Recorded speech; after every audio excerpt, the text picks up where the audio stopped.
Member Peseta Sam Lotu-Iiga. Malo sui fu. Malo sui fu, and thank you, Mr. Speaker, for the opportunity to speak on the second reading of the Crown Minerals Permitting and Crown Land Bill. And may I first acknowledge the Minister for bringing this bill to the House, the Honourable Simon Bridges. This bill, sir, well, he's sponsoring it. He's sponsoring it. We know he didn't bring it.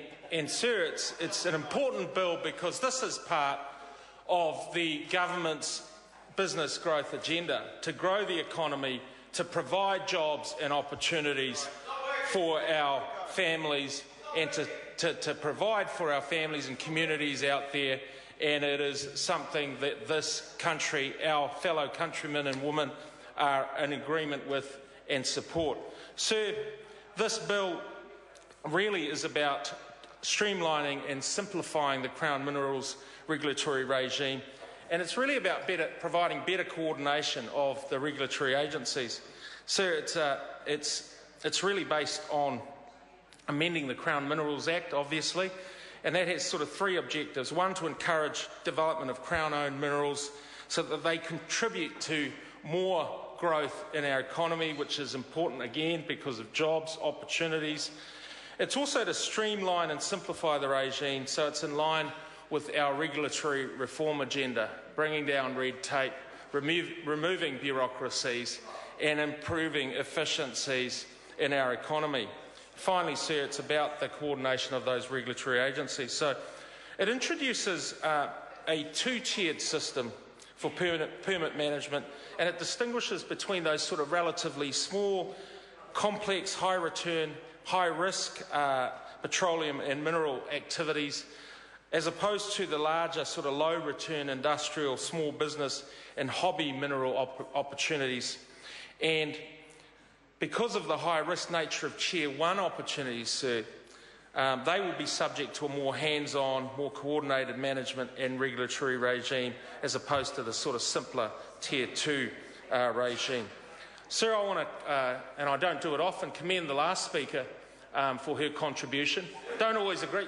Oh, she's about to fall over as she sort of leaves the House. But I do want to commend her because she did, as she said, opposes the bill, but she did point out parts of the bill that certainly the opposition agree with and that they would support.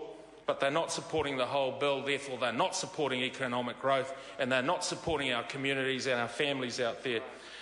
Just want to make a quick point about the sad tragedy, of course, of Pike River, the coal mine tragedy, and it really led to the Royal Commission and some of the recommendations that were made by that commission, and the Cabinet took that on board, and obviously the SOP number 152 will be tabled, and it will require the Minister of Energy and Resources to take into account the view of appropriate health and safety authorities, and I'm sure the Honourable Simon Bridges will do that in his decision-making before issuing Tier 1 exploration or mining permits. Secondly, it will ensure that Tier 1 mining activities do not start until the health and safety regulator is satisfied that those requirements under the safety and health requirements are first met.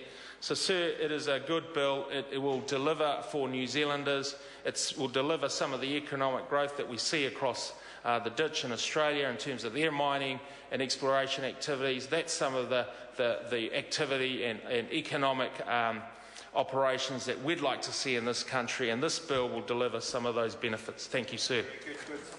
Just before I call the next speaker, can I just remind members that it's not an order to refer to someone leaving the House.